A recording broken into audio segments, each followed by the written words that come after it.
Dando continuidade ao estudo da função afim, vamos falar agora do coeficiente angular. Como vocês já sabem, o coeficiente angular vai ser quem? O termo que multiplica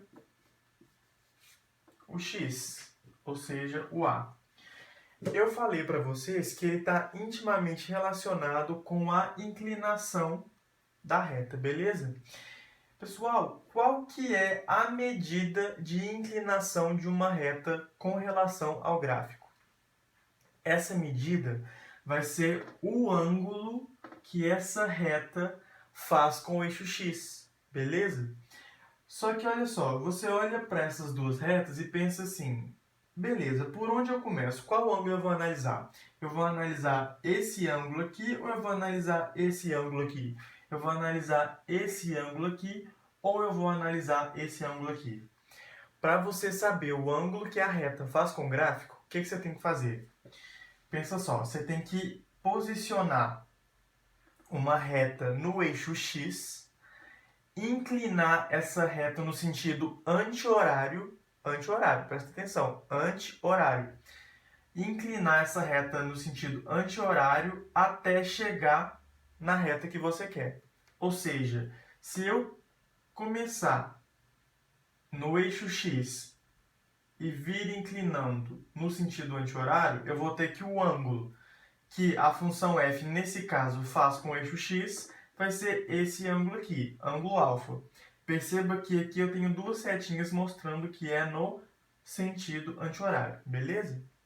Pronto, já descobrimos como achamos o ângulo que a reta faz com o eixo x.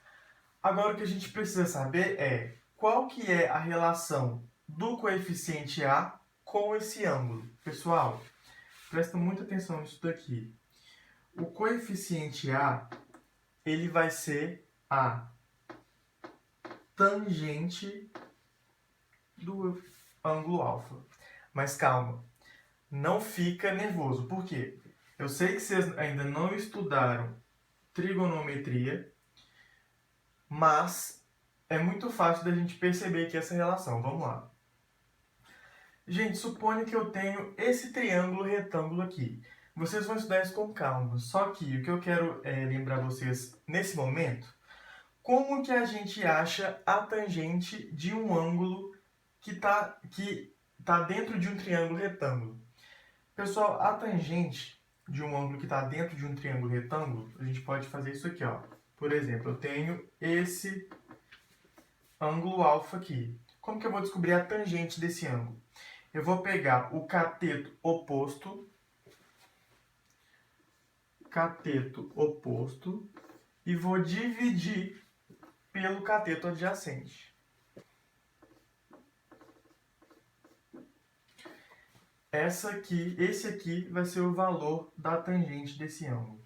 Agora, pessoal, olhando para as funções representadas nesses gráficos aqui, como eu vou saber achar a tangente do ângulo representado pela inclinação da reta? Agora nós vamos ver o primeiro caso que estava no quadro anterior. Olha só, eu tenho a função f representada por essa reta. No eixo x, eu vou ter dois pontos quaisquer, que eu chamei de R e S. No eixo y, eu vou ter quem? Os correspondentes no eixo y dos pontos R e S do eixo x. Significa o quê? Que se eu pegar o x na função, substituir por R e por S, eu vou ter o f de R e o f de S. Olha aqui, ó. Peguei o R e prolonguei até a função. Esse ponto aqui na função tem qual coordenada no eixo y? Esse aqui. Por isso que ele é o correspondente do R no eixo y. Beleza? A mesma coisa para o f de x. Pessoal, como que eu acho a inclinação dessa reta só com essas informações que eu tenho aqui? Olha só, eu vou prolongar o R até a reta. Vou prolongar também o S até a reta. Prolonguei. Acho que tá meio torto, né? Mas dá para entender. Agora, olha só, eu vou prolongar o f de S até a reta e o f de R até a reta. Vocês lembram que eu tinha falado antes que para achar a tangente de um ângulo, eu precisaria de um triângulo retângulo. Olhando para essa imagem aqui, como que eu posso extrair dela um triângulo retângulo? Pessoal, presta atenção. Se eu traçar uma reta paralela ao eixo X aqui, preste atenção que essa reta aqui é paralela ao eixo X. Isso significa que o ângulo que a reta vai formar com essa reta paralela ao eixo X também é alfa. Por que que esse ângulo aqui também é alfa? Justamente porque essas duas retas são paralelas. Gente, olha só. Consegui enxergar um triângulo retângulo. Não consegui? Olha aqui. A hipotenusa, o cateto oposto e o cateto adjacente. Isso aqui formou um triângulo retângulo. Falei para vocês que tangente de alfa dentro de um triângulo retângulo é quem? Cateto oposto dividido por cateto adjacente. Pessoal, quem que vai ser o cateto oposto desse triângulo retângulo aqui?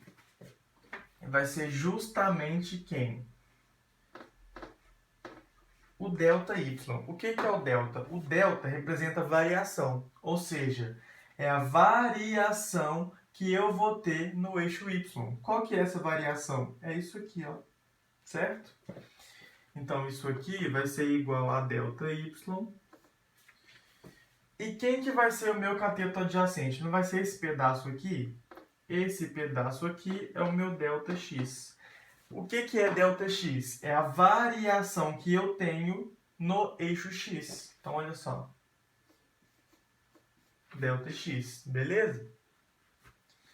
Só que, pessoal, acabou? Não, porque eu preciso achar essa informação aqui com base nesses pontos que eu vou ter no gráfico. Beleza?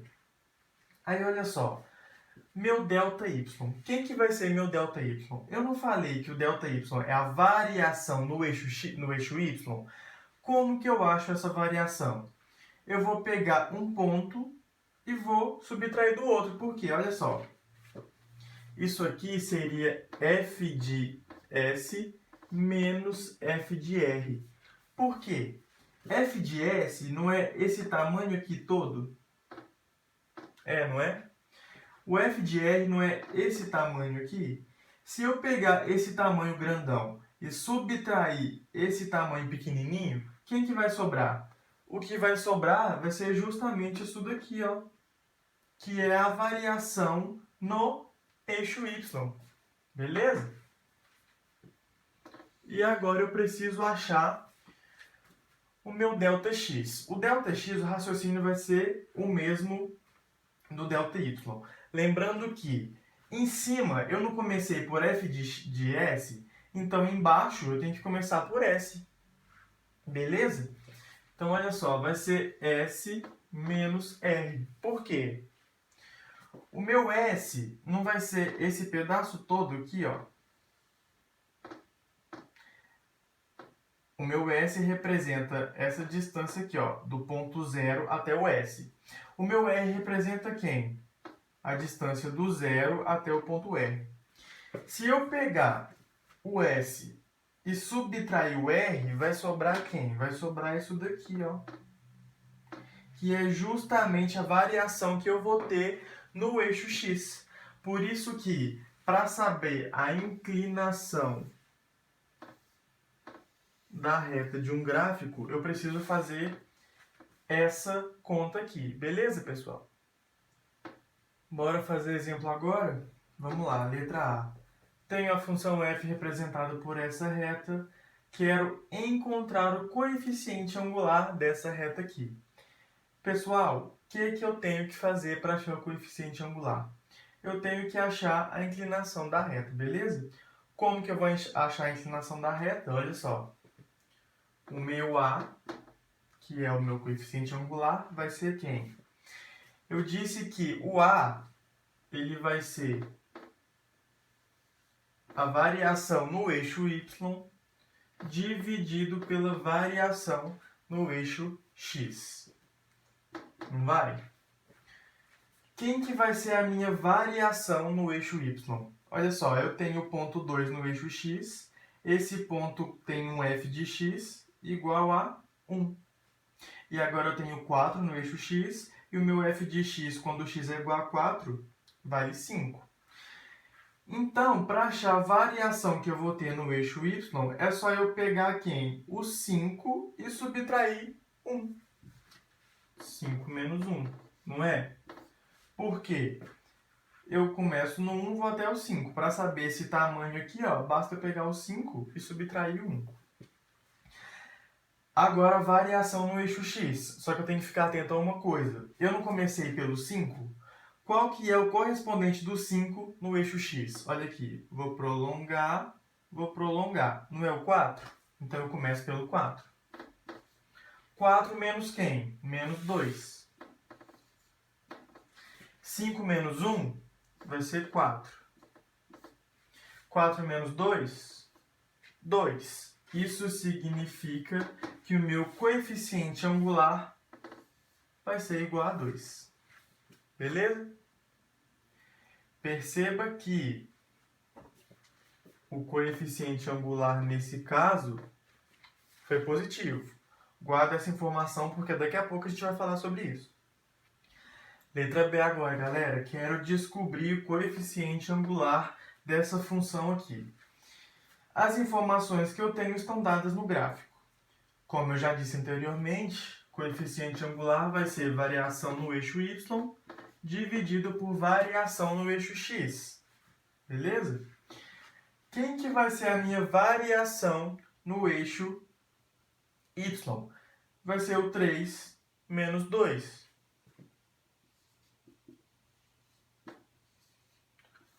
Agora eu preciso encontrar minha variação no eixo x. Galera, presta muita atenção nessa parte. Eu tenho certeza que muitos de vocês poderiam pensar que a variação no eixo x seria 3 menos 1. Só que não é. Por quê? Em cima, eu não comecei pelo 3? O 3 está aqui. O correspondente do 3 no eixo x vai ser quem? Olha só. Prolonguei. Vai ser 1. Então, eu começo pelo 1 e não pelo 3. Então, vai ser 1 menos 3. Isso vai me dar o quê? 3 menos 2, 1. 1 menos 3 vai dar o quê? Menos 2. Pessoal, divisão de números negativos. Eu tenho um número positivo sendo dividido por um número negativo. Isso vai me dar um número negativo, que vai ser igual a quem? Justamente 1 sobre 2. Pessoal, isso é importante lembrar. Divisão de número positivo por um número negativo vai me resultar um número negativo, beleza? Então, eu encontrei o coeficiente angular dessa reta. Perceba que desta vez o coeficiente foi o quê? Negativo. Por que que eu estou pedindo para vocês guardarem na letra anterior que foi positivo e nessa letra que foi negativo? Por causa disso aqui, pessoal. Olha só, na letra A minha função tinha esse perfil. Na letra B, a minha função tinha esse perfil. Na letra A, o coeficiente angular era positivo, ou seja, se ele era positivo, ele era maior do que zero. Na letra B, ele era negativo. Se ele era negativo, quer dizer que ele era menor do que zero. Só que qual que é a relação que o valor do coeficiente, se ele é maior do que zero ou se ele é menor do que zero, vai ter no gráfico da função? Pessoal, quando o coeficiente é maior do que zero, a minha função é crescente. Percebe? Então, olha aqui, ó. Crescente. Quando o meu coeficiente angular é menor do que zero, a minha função ela é decrescente. Isso é muito importante de vocês guardarem, porque muitas questões que a gente faz de análise gráfica sobre a função do primeiro grau requer que você saiba essa relação aqui, ó. Beleza, pessoal?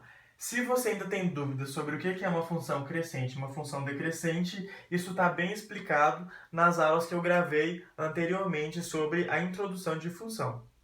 Beleza? Caso você esteja com dúvida nessa parte aqui, volta alguns vídeos que você vai achar essa explicação.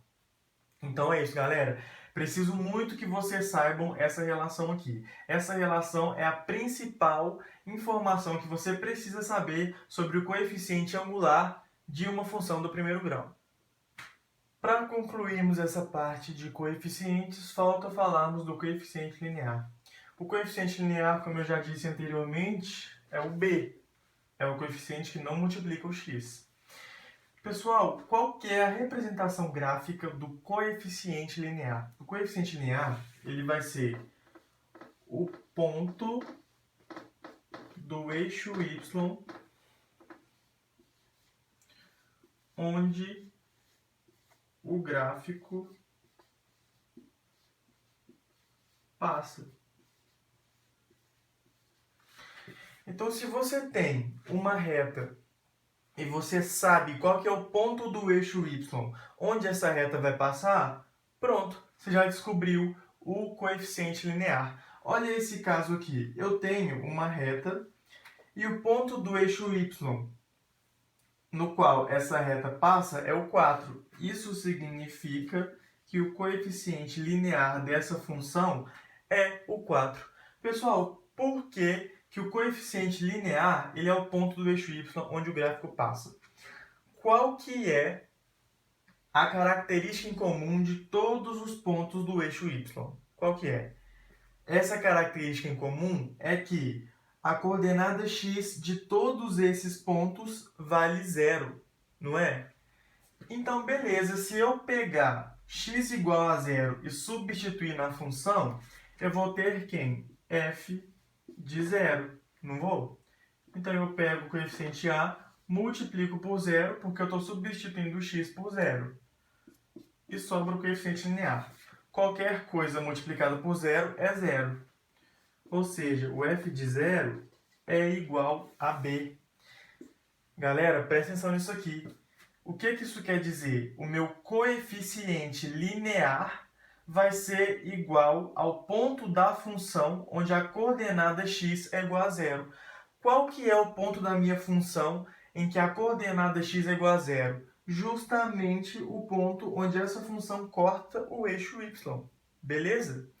Então, isso é a única coisa que vocês precisam saber sobre o coeficiente linear. Bacana?